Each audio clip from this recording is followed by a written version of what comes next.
Muli niyo po kaming samahan mga ka-wild. Isang 19 taong gulang na mag-isang namumuhay sa gitna ng bundok. Sa unang bahagi ng ating kwento, nasilayan po natin ang kanyang payak at mahirap na pamumuhay. 2 tungkod na ang kanyang ginagamit sa paglalakad. At kahit gusto pa sana niyang manguha ng dahon ng gabi, hirap na siyang makatawid sa makitid na pilapil. Kaya tayo na mismo ang tumulong para sa kanya. Pero higit pa dyan ang bumungad sa atin. Ang matinding kalungkutan ng isang matanda na matagal nang mag-isang namumuhay sa isang lumang bahay sa gitna ng kabundukan. Doon niya tahimik na itinataguyod ang kanyang araw-araw. Salamat po. Tagumpay po kayo sa inyong mga layo. Ayan, salamat din po. Huwag po kayong bibitaw mga ka-wild. Dahil ang kwento ni Lola Kaning ay hindi lang basta isang kwento ng pagtanda.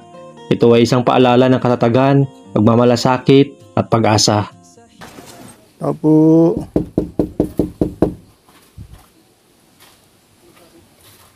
Parang wala si Lola Kaning.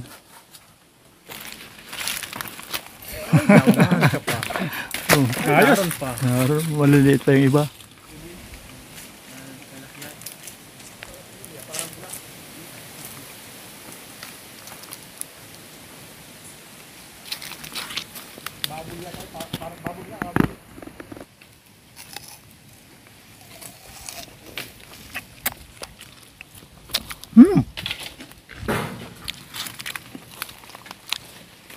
Ito ang masarap na mukbang.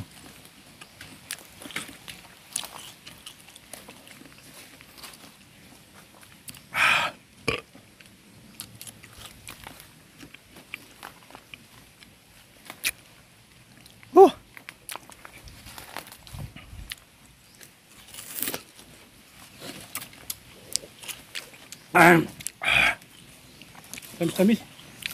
Law. Hinanap namin si Lola Kaning dito sa palibot-libot pero wala siya.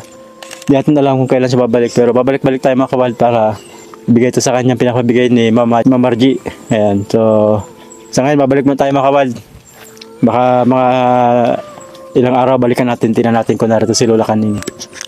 Wala mga ka-wild, si Lola Kaning doon sa bahay niya kasi lumabas daw pala, pumunta doon sa anak yata, gawa ng magkukubra ng pensyon sa Pitsa 22. Ngayon ay Pitsa 20, so makakabalik yan dyan, malamang 23 pa or 24. Babalik na lang kami next time kapag nandyan na siya. Kaya inuwi namin ulit yung dala. Thank you po kay Ma'am Margie sa pagtulong niya sa mga senior citizen na naibablog natin. Thank you mga kawal sa patuloy na pagtangkilik sa aming mga video at pagsuporta. Maraming salamat po. Like and share. Pagkalipas ng ilang araw ay muli kaming bumalik kay Lola Kaning. Umaasang muli namin siyang masusumpungan at sana ay nasa mabuti siyang kalagayan. Sana ay naging okay lang ang lahat. Sa sulok ng bahay na lumat kupas, si Lola'y nakaupo, tila'y nag-aantay. Lola Kaning! Lola ko,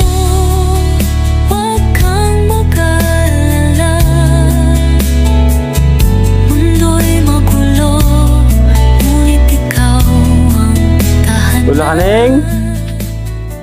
Tao po. Hi, Lola. Lloyd. Kamusta po kayo? Hi, nandyan po kayo. Kamusta po? Opo, nagbalik po kami. Pumunta po kami noong nakarang araw, wala kayo. Kasi dinataon piaus daw namin noong 26 ng Mayo. Ayun. Ay, wala daw. Wala daw pong payout. Wala nga daw. Ibig sabihin po, sa madaling salita, wala kayo nakuha. Ayun. Ano po lulutuin nyo? Maghuli sana po, wala nga. Pagulay po kayo. Sana nga. Opo, ayun. Ano pong isasahog nyo dyan? Igigisa po. Gigisan nyo? Wala nga at ubos na. Nung mabukas man ako ng sardinas, nagsardinas na ako. Mga malalayo ng pinsan, muli ka daw din nadalo. Ay, totoo naman, bakit sabi ko at hindi nila ko harapin. Tigas po. Ako na po. Tigas po na. Ay, kumabuksan. Ayun. Napatlakas po yung pagka, sarado. Pag nasasaran ko,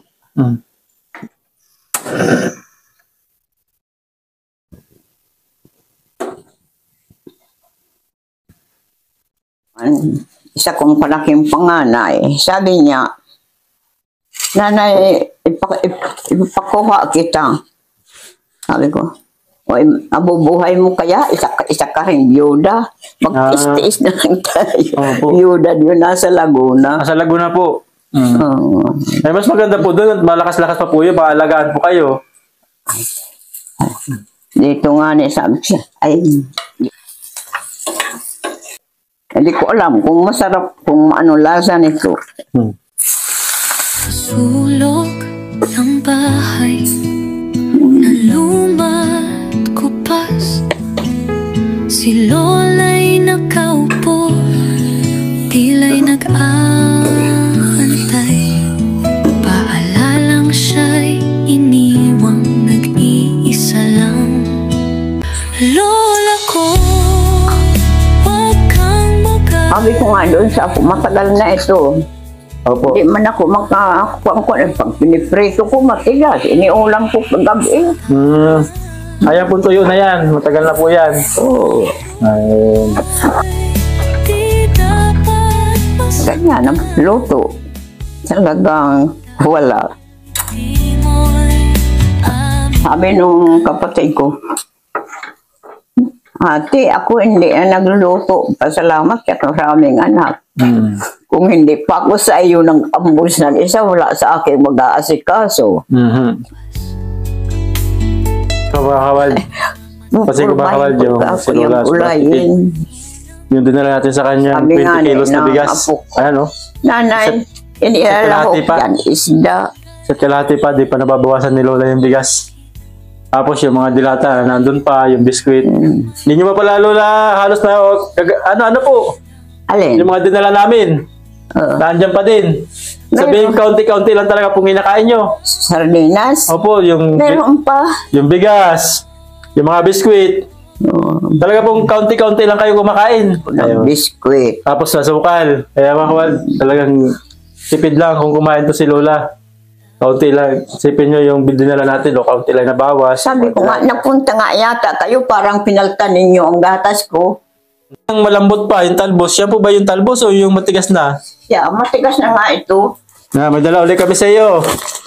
Kahit di pa ubos yung nauna namin dinala. Ay, salamat. Maraming salamat. Pas po, may bigas ulit kayo. Ay, bigas ko ba ako?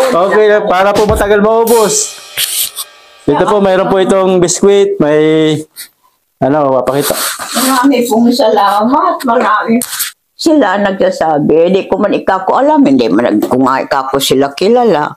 Pero may po ito.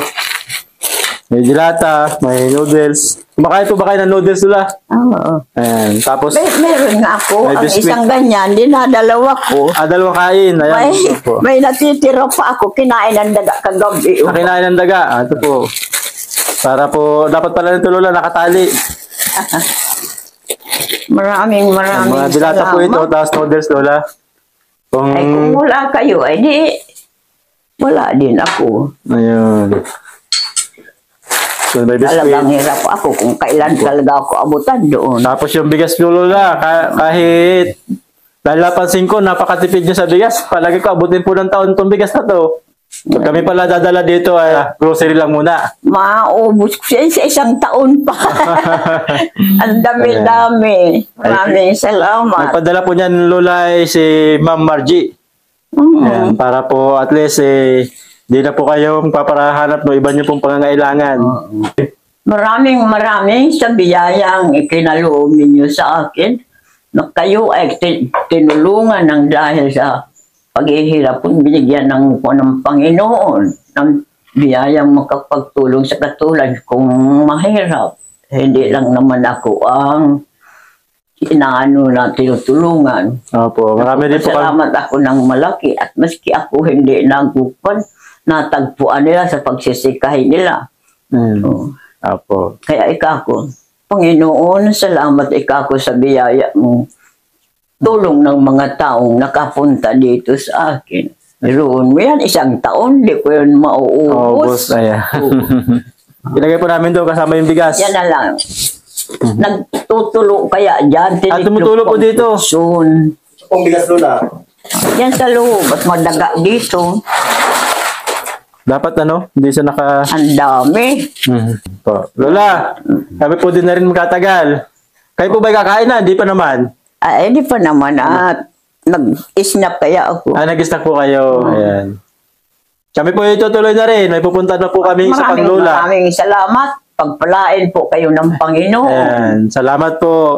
Salamat po. Na lalong mag-asenso ang inyong pagtutulong na hindi lang naman ako natutulong. Opo, marami po kami pupuntahan. Marami pa. Mga lola din, dyan po sa may Paracali, dito po sa may Panganiban, pupuntahan din po namin. Sabi naman ng iba, ang natulong ay niya sa iyo. Alam ko sino, ikaw yun. Salamat.